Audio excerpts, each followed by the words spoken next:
आज हम ये जानने वाले हैं कि किसी भी ऑब्जेक्ट को जब हम हवा में फेंकते हैं तो वो कितना टाइम लेगा ग्राउंड को हिट करने में, ये जानेंगे। हेलो फ्रेंड्स, मेरा नाम है रमेश और आप देख रहे हैं स्टूडेंट्स लर्निंग प्लेस। आज के इस वीडियो में हम ये जानने वाले हैं कि किसी भी पैराबोलिक मोशन में कितना टाइम कवर हुआ, इसे हम कैसे निकालें। बिना किसी देरी के let's get started with the formula for calculating the time taken in a parabolic motion.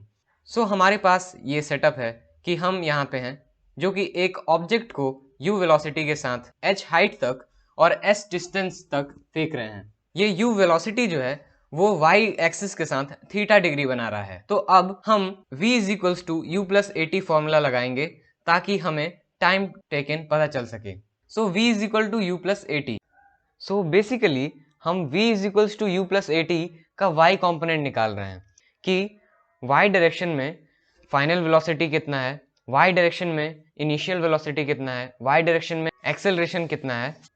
y direction में हम इसीलिए निकाल रहे हैं क्योंकि जो ऑब्जेक्ट है उसका टाइम टेकन निकालने के लिए सबसे जरूरी y डायरेक्शन ही है। क्योंकि जब तक से जो ऑब्जेक्ट है वो जमीन टच नहीं करेगा तब तक वो x डायरेक्शन में मूव करते रहेगा। ग्राउंड पे वो कब हिट करेगा वो हम तभी बता सकते हैं जब हमें y डायरेक्शन में वेलोसिटी पता होगा। अब यहाँ पे हम v जो लेंगे वो 0 लेंगे क्योंकि हम अभी टाइम जो है वो आधे जर्नी का निकाल रहे हैं। v हो गया 0। 0 इज इक्वल्स टू u जो हम लेंगे वो लेंगे u साइन थीटा, क्योंकि y एक्सिस से हमें पता चलेगा कि टाइम जो है वो कितना कवर हुआ। 0 is equals to u sine theta plus a हम लेंगे ग्रेविटी को माइनस g और t होगा जो कि हम निकाल रहे हैं। 0 is equals to u sine theta minus g t. Minus g t को हम लेफ्ट साइड में लेके जाएंगे तो ये हो जाएगा g t is equals to u sine theta. U sine theta को हम जी से डिवाइड करेंगे तो ये हो जाएगा t is equals to u sine theta upon में जी। अब ये जो टाइम है वो हाफ जर्नी का है। अगर हमें फुल जर्नी का निकालना है तो हमें इसे 2 से मल्टीप्लाई करना पड़ेगा, मतलब कि टोटल टाइम टेकन जो होगा वो होगा 2u साइन थीटा अपॉन में जी।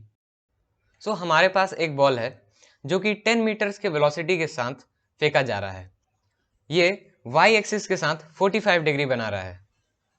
तो अब हम इसे फॉर्मूले में पुट करते हैं, 2 into 10 into sine 45 degree upon में जी को हम लेंगे 10। अब ये हो जाएगा 2 इंटू 10 इंटू 1/√2 अपॉन में 10। इसे अगर हम सॉल्व करेंगे तो ये हो जाएगा √2 सेकेंड।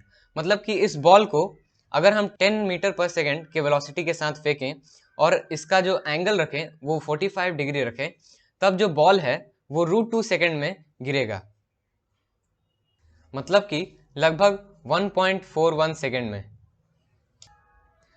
अगले वीडियो में हम ये जानेंगे कि किसी भी ऑब्जेक्ट को जब हम फेंकेंगे तो वो कितना दूर जाएगा, ये हम कैसे पता लगाएं। Now the topic is over. If you like this video then like it and don't forget to subscribe my channel. If you have any doubts, comment in the comment box. Thanks for watching.